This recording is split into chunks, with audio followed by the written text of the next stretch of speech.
Oke, Assalamualaikum warahmatullahi wabarakatuh.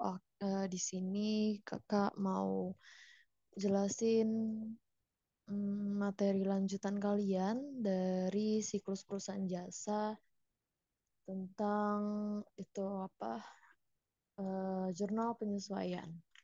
Kalau untuk neraca saldo, udah kakak jelasin kemarin untuk neraca saldo. Kemudian kita lanjut, kalau udah dibuat neraca saldo, kita lanjut ke jurnal penyesuaian. Nah, kenapa harus dibuat jurnal penyesuaian? Karena di dalam neraca saldo itu belum mencantumkan bahwa saldo tersebut adalah saldo yang sebenarnya. Saldo yang sebenarnya. Misal kalau perlengkapan di sini 1.500.000.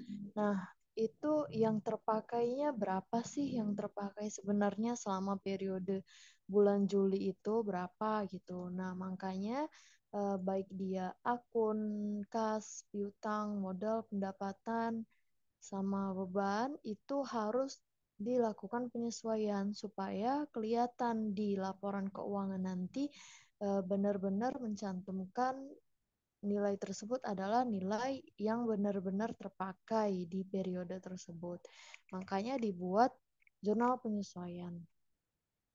Oke, jurnal penyesuaian itu atau kita istilahnya itu adalah adjusting entries adalah jurnal yang dibuat untuk menyesuaikan saldo perkiraan-perkiraan ke saldo yang sebenarnya sampai akhir periode akuntansi. Oke, akhir jurnal penyesuaian ini dibuat pada akhir periode akuntansi. Misal dibuat perusahaan itu menetapkan bahwa periodenya 12 bulan. Berarti akhir periodenya itu adalah Desember. Jadi kita membuat jurnal penyesuaian itu membuatnya di akhir periode. Oke, kecuali jurnal umum ya. Jurnal umum itu sesuai dengan tanggal transaksi. Nah, kemudian kita sebelum masuk ke jurnal penyesuaian, kita harus tahu dulu tentang metode pencatatan. Ada cash basis dan accrual basis. Cash basis adalah pelaporan dan pengakuan pendapatan pada saat periode kas itu diterima dan kas itu dibayarkan atau dikeluarkan. Makanya di cash basis ini, kas diterima dan kas dikeluarkan itu dicatat pada saat penerimaan dan pengeluaran kas saja. Tapi kalau accrual basis itu walaupun kasnya belum diterima atau kasnya belum dikeluarkan, itu tetap harus dicatat. Sehingga ada di accrual basis ini ada yang namanya akun utang dan piutang gitu. Kalau cash basis itu hanya penerimaan dan pengeluaran kas. Oke. Penyebab adanya penyesuaian itu peristiwa yang tidak tercatat setiap hari karena tidak efisien untuk melakukannya. Misal perlengkapan gitu ya.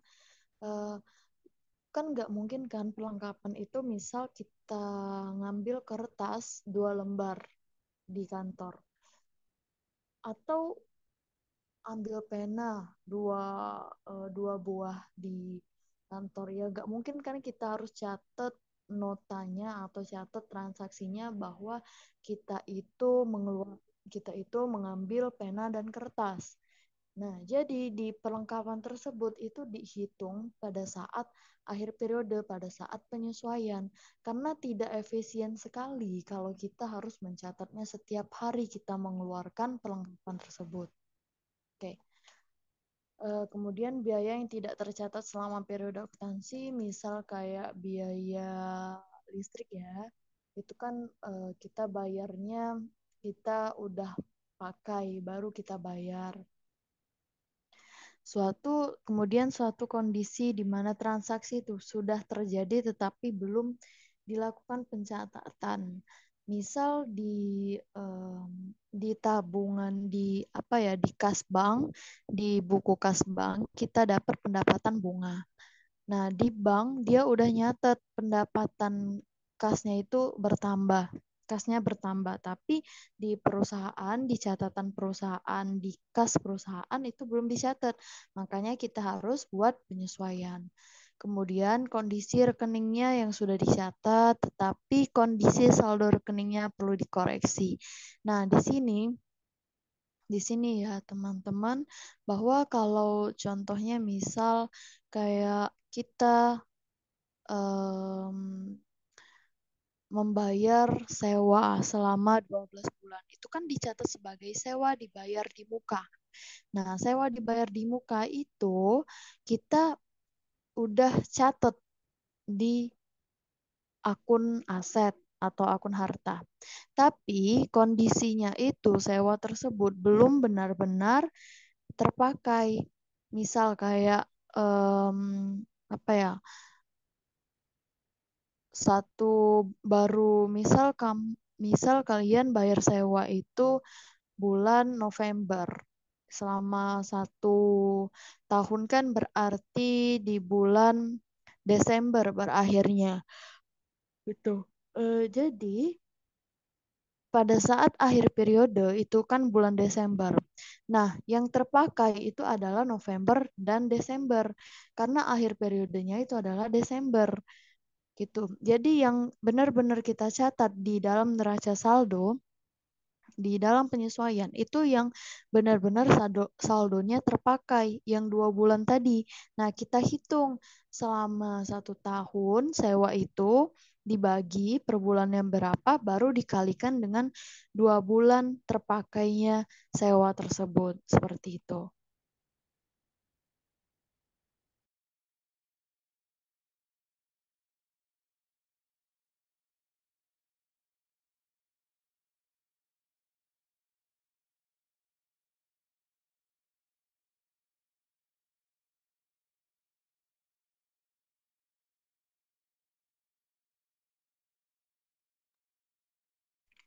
Kemudian ada pos-pos yang diperlukan untuk penyesuaian. Ada pos deferred dan pos accrued.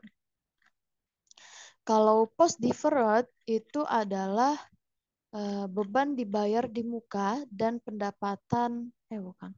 Beban dibayar di muka dan pendapatan diterima di muka. Itu disebut dengan post deferred. Contohnya kalau untuk beban dibayar di muka, ini beban dibayar di muka itu masuk ke akun harta ya, teman-teman. Kemudian di sini ada contoh pada tanggal 1 November dibayar beban polis asuransi untuk 6 bulan. Dalam artian karena kan di sini 6 bulan, berarti dicatatnya sebagai beban dibayar di muka atau asuransi dibayar di muka sebesar 1.200.000. Nah, di sini jurnal saat membayar asuransi itu adalah di sini kebetulan bahasa Inggris ya. Ini prepaid insurance sama cash. Prepaid insurance ini adalah beban asuransi, cash ini kas. Jadi beban asuransi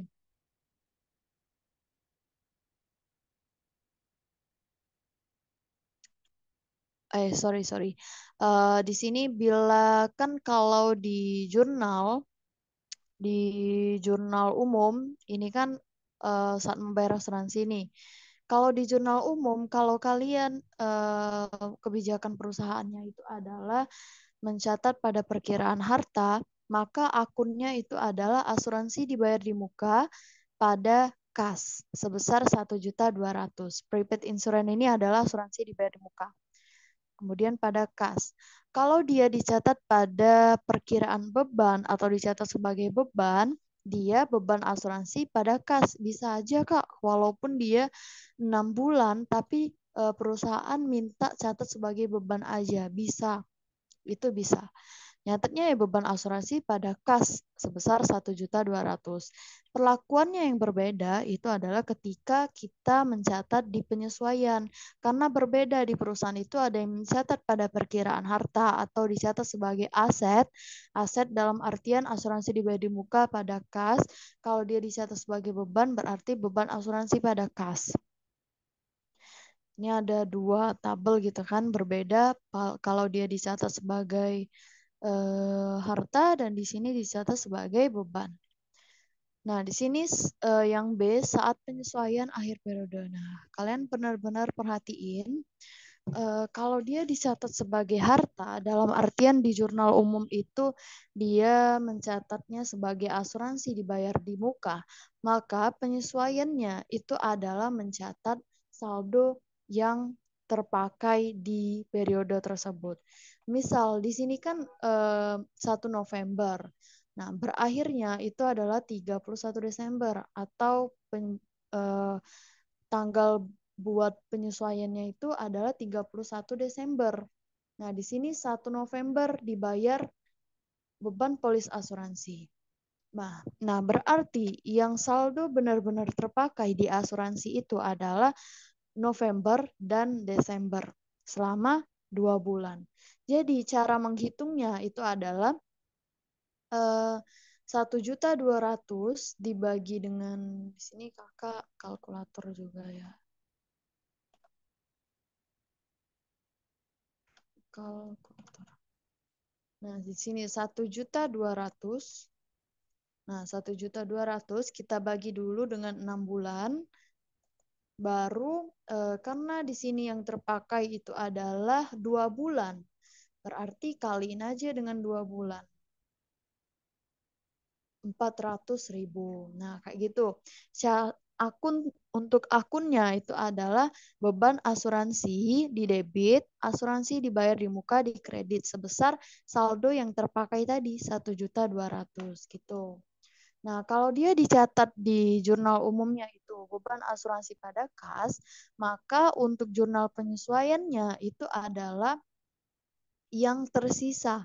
Ingat, yang terpakai kalau dia dicatat sebagai harta, itu nyatetnya yang terpakai. Kalau dia dicatat sebagai beban, itu penyesuaiannya nyatet yang nilai tersisa. Karena beban asuransinya udah diakui di awal di jurnal umum. Jadi kita nyatet yang tersisanya itu berapa. Kalau yang terpakainya itu adalah 2 bulan, berarti yang tersisanya adalah 4 bulan. Nah, 4 bulan cara menghitungnya adalah 1.200.000 tadi dibagi dengan 6 bulan. Oke, nah ini bentar. 1.200.000 tadi dibagi dengan 6 bulan, baru dikali dengan 4 bulan yang tersisa. 800.000. Nah, jadi di sini 800.000 untuk jurnalnya itu adalah asuransi dibayar di muka di debit, kemudian beban asuransi di kredit. Ini kebalikannya dari pencatatan yang harta. Kalau untuk beban itu adalah asuransi dibayar di muka pada beban asuransi. Nyatetnya itu adalah nilai yang tersisa kalau untuk beban. Kalau dicatat sebagai harta, itu nyatetnya yang terpakai. Ngelihatnya, cara ngelihat Kak, gimana sih ngelihat kalau dia dicatat sebagai harta dan dia dicatat sebagai beban, itu ngelihatnya di neraca saldo. Nah, neraca saldo. Misal kayak gini nih. Oh, di sini nggak ada asuransi ya. Misal di sini ya, di di neraca saldo di sini misal ya tambahin aja 114-nya itu adalah asuransi dibayar di muka. Di bawah perlengkapan ini misal ada asuransi dibayar di muka. Nah, jadi itu berarti dia dicatat sebagai harta. Kalau dia di asuransi dibayar di mukanya itu adalah asuransinya itu dicatat di kode akun 5, berarti dia dicatat sebagai beban gitu. Berarti di sini beban asuransi. Kalau dia di neraca saldonya ada asuransi dibayar di muka, berarti dia dicatat sebagai harta. Kalau dia di neraca saldonya ada beban asuransi, berarti dia dicatat sebagai beban. Nah, perlakuan untuk jurnal penyesuaiannya berbeda gitu. Nah, untuk jurnal penutup sama jurnal pembalik nanti kita pelajari abis itu ya, abis laporan keuangan.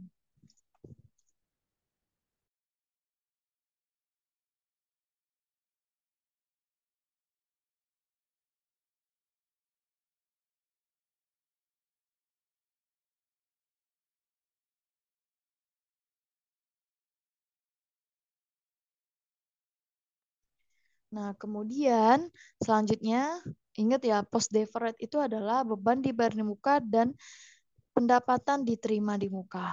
Nah, selanjutnya itu adalah pendapatan diterima di muka. Ingat ya, kalau dibayar di muka berarti dia dicatat sebagai aset. Kalau dia diterima di muka dicatat sebagai liabilitas atau utang. Nih, pendapatan diterima di muka. Pendapatan ini ya pada akhir periode harus disesuaikan gitu. Ada dua perlakuan, dia ada dicatat sebagai perkiraan utang, ada juga dicatat pada perkiraan pendapatan. Oke, kalau yang beban dibayar di muka tadi dicatat pada perkiraan harta dan dicatat pada perkiraan beban. Kalau untuk pendapatan diterima di muka dicatat pada perkiraan utang dan perkiraan pendapatan. Kalau perkiraan utang berarti kayak ada ujungnya itu diterima di muka. Ujung nama akunnya itu diterima di muka. Tapi kalau dia dicatat sebagai pendapatan, berarti dia pendapatan sewa, bunga, komisi.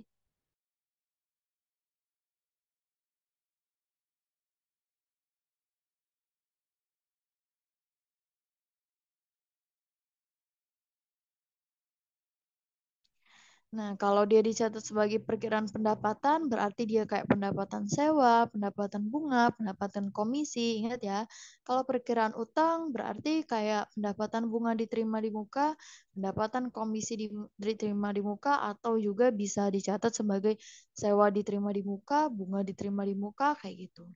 Intinya yang diterima di muka itu adalah utang atau liabilitas. Nah, di sini contohnya, misal 1 September 2022 diterima uang dari sewa gudang yang disewakan kepada PT ABC. Jadi kita punya gudang, kemudian disewakan kepada PT ABC untuk 1 tahun. Kita punya gudang nggak terpakai.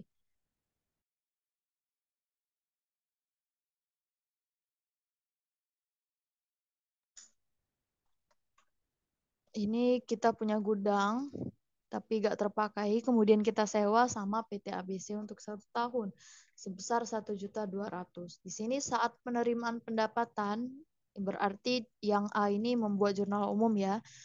Jurnal umumnya dia ada dua perlakuan sesuai kebijakan perusahaan. Kalau dia dicatat pada perkiraan utang berarti kas pada sewa diterima di muka. Unearned rent ini adalah sewa diterima di muka. Kalian harus terbiasa ya dengan akun-akun bahasa Inggris karena kemungkinan semester 2 atau semester 3 atau mungkin saat ini kalian itu pakai akunnya dalam bahasa Inggris. Kalau bisa, kita harus biasain pakai akun bahasa Inggris gitu. Kalau dia pada perkiraan utang berarti kas pada pendapatan sewa diterima di muka. Unearned rent ini sewa diterima di muka, di sini diterima sebesar 1.200.000, tulis gitu kan. Kalau dia dicatat pada pendapatan berarti kas pada pendapatan sewa. Rent revenue ini adalah pendapatan sewa sebesar 1.200.000. Kemudian yang B, saat membuat jurnal penyesuaian, ini sama seperti dengan beban dibayar di muka tadi. Kalau dia dicatat pada perkiraan utang maupun perkiraan harta, dia untuk jurnal penyesuaiannya itu kita catat yang terpakai. Yang terpakai. Kalau dia dicatat pada perkiraan pendapatan, berarti atau dicatat pada perkiraan beban, dia mencatat yang nilai tersisa. Nilai terpakai tersisa itu dalam artian di periode tersebut berapa bulan sih terpakainya gitu. Berapa bulan sih tersisanya seperti itu. Nah, di sini kita membayar bulan 1 September. 1 September ke Desember ke 31 Desember itu September, Oktober, November, Desember 4 bulan. Berarti 4 bulan terpakai. Nah, untuk yang perkiraan utang kita ngitungnya itu 1.200.000 200 dibagi dengan 12 bulan, karena untuk 1 tahun, baru dikali dengan yang terpakainya, itu adalah 4 bulan. 400.000, gini, 400.000.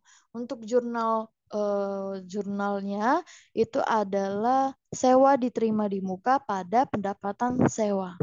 Nah, sewa diterima di mukanya di debit, pendapatan sewanya itu adalah di kredit. Pendapatan sewa berarti dia sudah mengakui benar-benar pendapatannya di periode tersebut adalah 400.000. Karena yang tadi di jurnal umum masih dicatat sebagai utang. Utang gitu kan. Kita mau tahu nih berapa pendapatan yang terpakainya. Itu lewat dari jurnal penyesuaian. Makanya dibuat jurnal penyesuaian di sini. Sewa diterima di mukanya berkurang di debit kan, kemudian pendapatan sewanya bertambah sebesar 400.000 yang benar-benar terpakai tadi. Kemudian kalau dia dicatat pada perkiraan pendapatan, itu ada itu apa ya, kakak tadi bilang berarti dia nyatet yang tersisa. Kalau yang terpakai tadi adalah 4 bulan, berarti yang tersisanya adalah 8 bulan. Jadi 1.200.000 dibagi dengan 12 bulan untuk 1 tahun, baru dikali dengan 8 bulan yang tersisa. 800.000.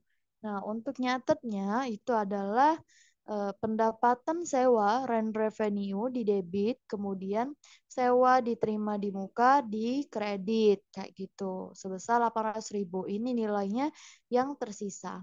Kalau yang di perkiraan utang tadi, dia pendapatan sewa diterima di muka atau sewa diterima di muka di debit, kreditnya itu adalah pendapatan sewa. Kalau dia pada perkiraan pendapatan, balikin aja, dibalik, tapi dia nyarinya yang tersisa. Berarti pendapatan sewa di debit, kemudian di kreditnya adalah sewa diterima di muka. Itu. Oke, untuk closing jurnal sama jurnal pembalik nanti kita pelajari. Nah, kemudian kalau untuk penyesuaian, selain post deferred, dia ada post accrued. Post accrued itu ada biaya yang masih harus dibayar dan pendapatan yang masih harus diterima. Kalau deferred tadi kan dibayar di muka dan diterima di muka. Tapi kalau post accrued itu yang masih harus dibayar dan yang masih harus diterima. Seperti itu. Nanti walaupun sepele, kalian harus tahu apa ya, istilah-istilah ini gitu. Pos-pos accrued adalah pos yang mengenai beban yang sudah terjadi tetapi belum dibayar, atau pendapatan yang sudah terjadi di periode tersebut tetapi belum diterima. Itu disebut dengan post accrued. Contoh biaya yang masih harus dibayar itu adalah kayak apa ya? Beban listrik, air, telepon, itu kan kita udah pakai, udah terjadi di periode tersebut. Tapi kita bayarnya itu di akhir periode, gitu kan. Kita awal Januari pakai air, listrik, telepon. Nah, di awal Februari kita bayar, atau di akhir Januari itu kita bayar. Itu disebut dengan biaya yang masih harus dibayar. Kemudian pendapatan yang masih harus diterima, berarti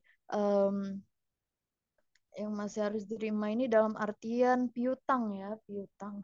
Jadi kalau kita ada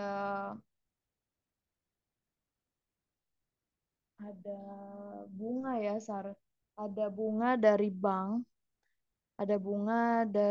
bank, tapi sebenarnya itu udah dicatat persentase bunganya itu berapa. Nah, kita belum menerima bunga tersebut di bank, belum masuk rekening bunga di bank, belum bertambah. Nah, di situ biasanya kita catatnya duluan, tapi nyatetnya sesuai dengan perusahaan, berapa sih bunga yang kita catat, berapa persentase bunga yang sebenarnya kita harus terima gitu. Tapi bank belum mencatat atau belum masuk ke rekening kita bunga tersebut. Nah, jadi di akhir periode tersebut biasanya kita catat dulu berapa. Itu nyatetnya sebagai piutang bunga dan pendapatan bunga kayak gitu. Atau yang contoh yang lain juga bisa. Intinya yang masih harus diterima. Gitu. Untuk beban yang masih harus dibayar di sini contohnya.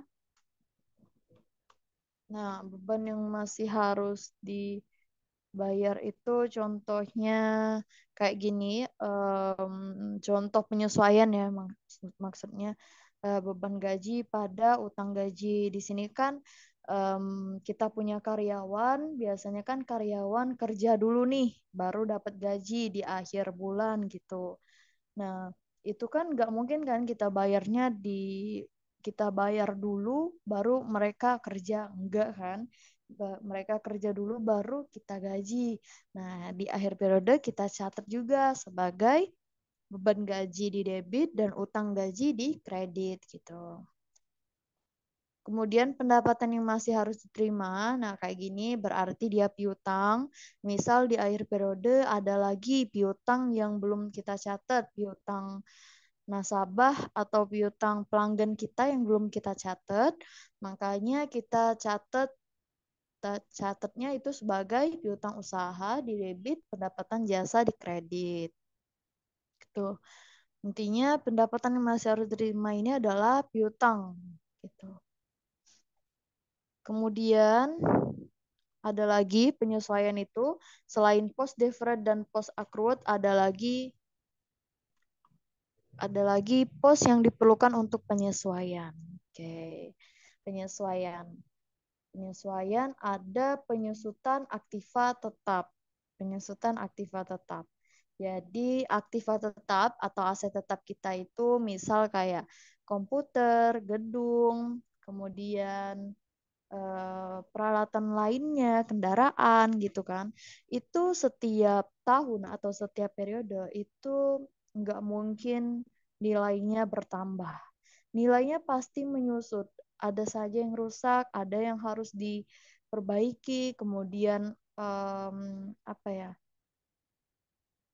kegunaannya itu udah mulai berkurang, nilai gunanya itu pas kita pakai udah mulai macet-macet. Nah, itu kita catat nilai penyusutannya itu berapa di penyesuaian.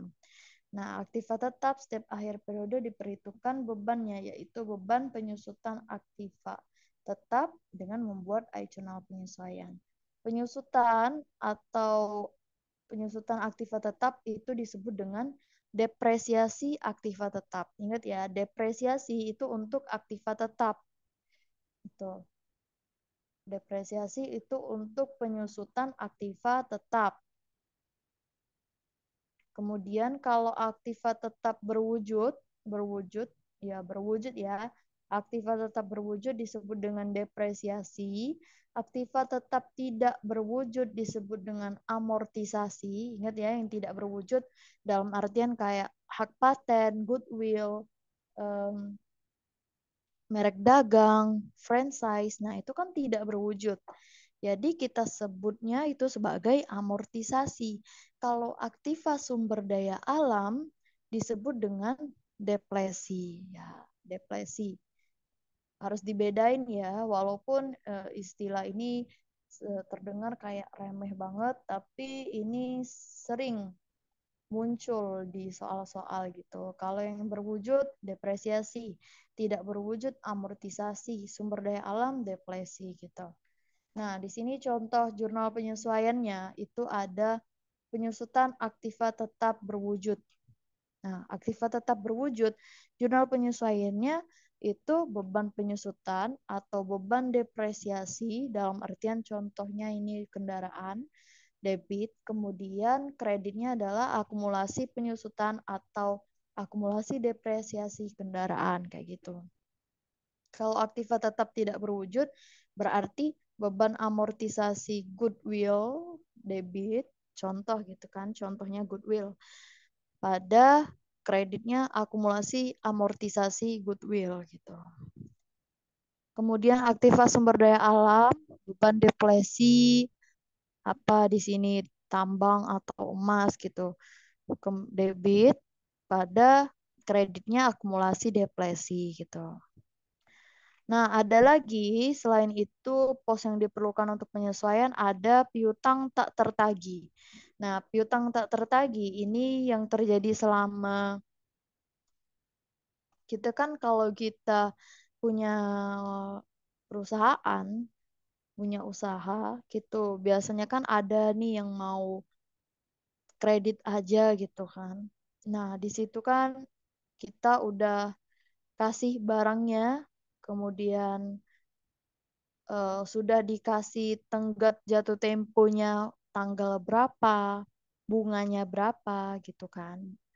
Dendanya juga berapa di pada saat kita melakukan kredit sama pelanggan kita, tapi ternyata pelanggan kita itu lalai dalam melunaskan piutangnya, kayak main lari aja gitu kan, nggak dibayar, udah 6 bulan nggak dibayar piutangnya gitu kan, itu pasti pasti ada sih di perusahaan, walaupun nggak banyak, mungkin ya beberapa lah gitu. Nah itu kita catat di penyesuaian karena untuk menilai berapa sih sebenarnya piutang kita ini yang bisa benar-benar diterima atau mungkin ada yang apa ya, yang kita masih yang enggak main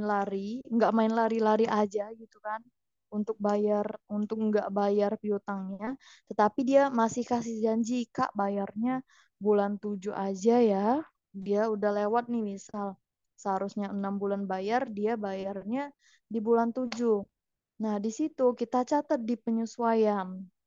Nah, ada dua pencatatan. Nah, di sini teorinya adalah kadang-kadang ada debitur yang tidak membayar utangnya karena memang misal kayak usahanya sedang bangkrut. Namun kalau ada juga misal pelanggan kita itu ada yang pindah alamat, enggak kasih kabar gitu, lari aja kabur gitu kan dari utangnya, masih ada utang sama kita.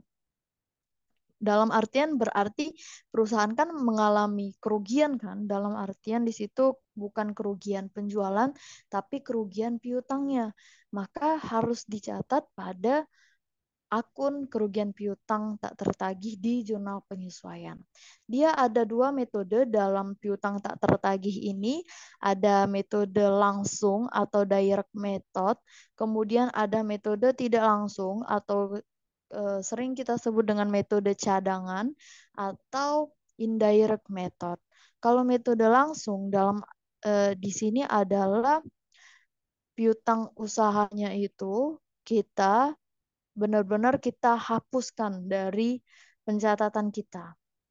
Berarti kalau benar-benar kita hapuskan, berarti piutang usaha itu posisinya di kredit.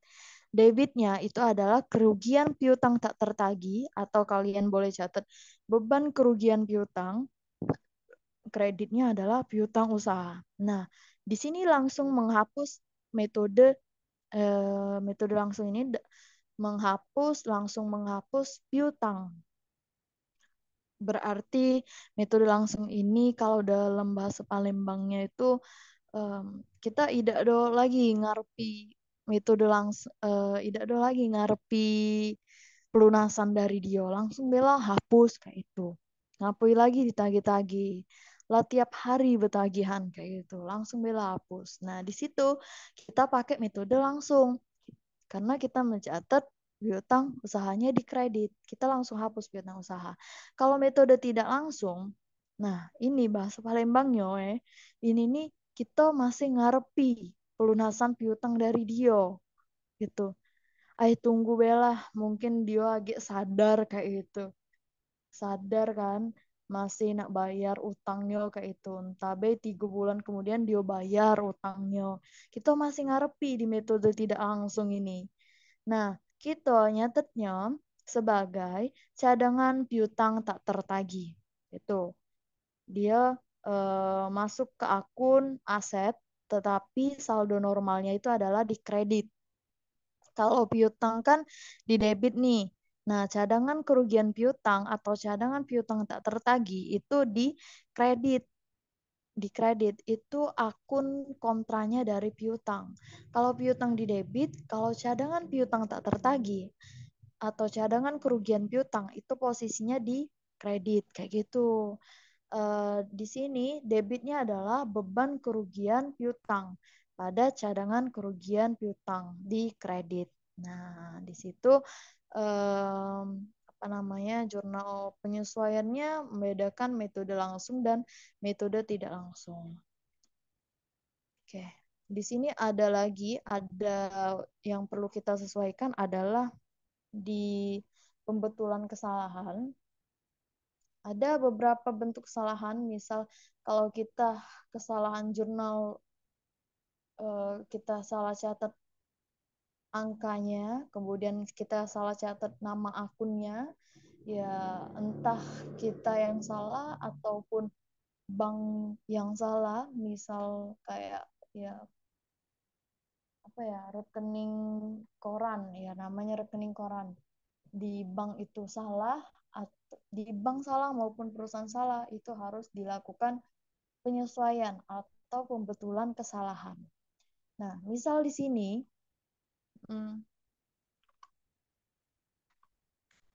di sini menerima pelunasan piutang usaha sebesar 750.000 dicatat sebagai menerima pelunasan piutang usaha 570. Nah, di sini kan keliru. Seharusnya kita catat kas di debit 750, piutang usaha di kredit 750, tapi kita catatnya salah ketik gitu kan. Kasnya itu 570.000 maupun piutangnya. Jadi pada saat di akhir periode kita kan selalu ngecek nih, walaupun balance itu belum tentu benar gitu kan. Ini kan sama-sama balance nih, debit kreditnya sama-sama 750 balance kan. Itu belum tentu benar di akhir periode. Kita harus benar-benar cek, kita cek transaksi, cek bukti transaksi dengan jurnal yang kita catat itu dilakukan di akhir periode. Namanya kalau di perusahaan itu kita tutup buku namanya. Tutup buku tuh di akhir periode sangat sibuk karena mereka selalu cek dan cross check transaksi dengan pencatatan. Nah, kalau berbeda itu harus dilakukan penyesuaian. Pembetulannya itu adalah kita selisihkan dulu 750 sama 570 ini kurangnya berapa, baru kita taruh kas pada piutang 180.000 kayak gitu. Kemudian membayar sewa kantor 1.300.000 dicatat sebagai membayar sewa kantor sebesar 1.800.000. Nah, di sini kan kebanyakan mencatatnya. Seharusnya kita mencatatnya sebagai 1.300.000, tapi kita catat sebagai 1.800.000. Di sini beban sewa pada kak 1.300.000, 1.300.000 seharusnya, tapi kita catat beban sewa pada kas 1.800.000. Pembetulannya kita selisihkan. Di sini kan kas kita berkurangnya banyak. Berarti kita tambahin dulu. Ini kita main logika aja ya kalau di pembetulan kesalahan. Berarti kas kita harus ditambahin di debit sebesar 500.000, beban sewa kita kurangi 500.000 kayak gitu. Untuk pembetulan kesalahan.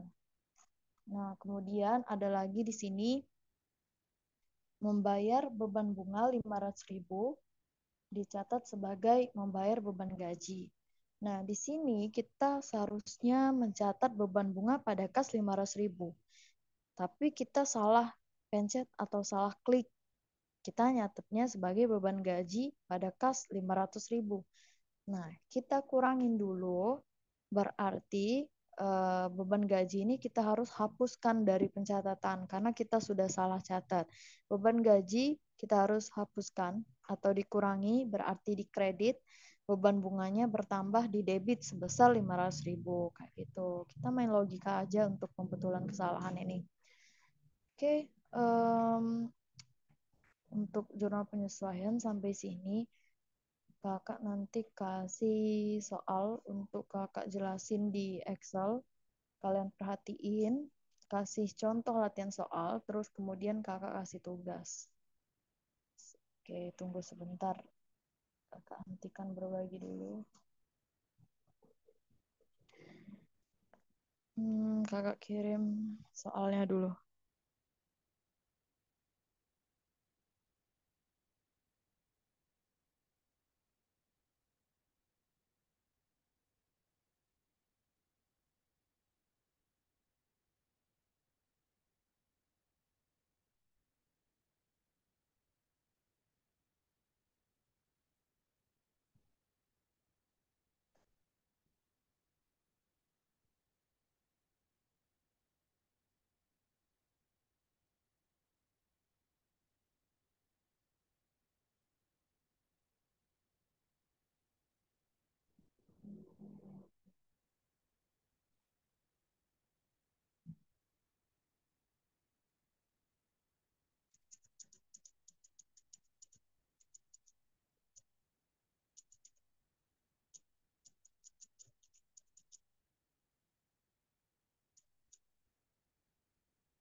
Nah, di WA itu ada kakak kasih soal.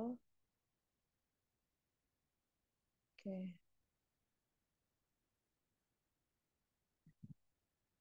oke. Kakak share dulu bentar.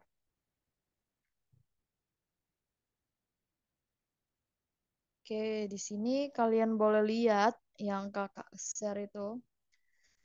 Eh, di situ ada ini soal di halaman berapa ya lupa. Pokoknya yang di buku hijau itu ya tentang jurnal penyesuaian. Di sini ada Firdaus Company adalah perusahaan jasa editorial kecil yang dimiliki dan dioperasikan oleh Ferry Firdaus pada tanggal 31 Agustus 2016.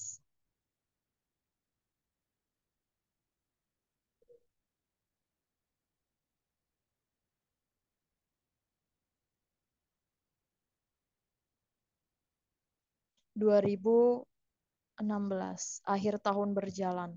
Petugas akuntansi Firdaus Company menyiapkan neraca saldo disesuaikan. Kayak gitu. Neraca saldo sebelum disesuaikan. Di sini ada neraca saldo sebelum disesuaikan dalam artian kayak neraca saldo biasanya setelah buku besar yang ada di jurnal umum, kemudian diposting di neraca saldo, ini hasilnya. Kemudian data yang diperlukan untuk menyesuaikan penyesuaian akhir di sini ada A sampai G. Nanti kakak lanjutin lagi ya untuk recordnya. Kakak potong dulu. Oke.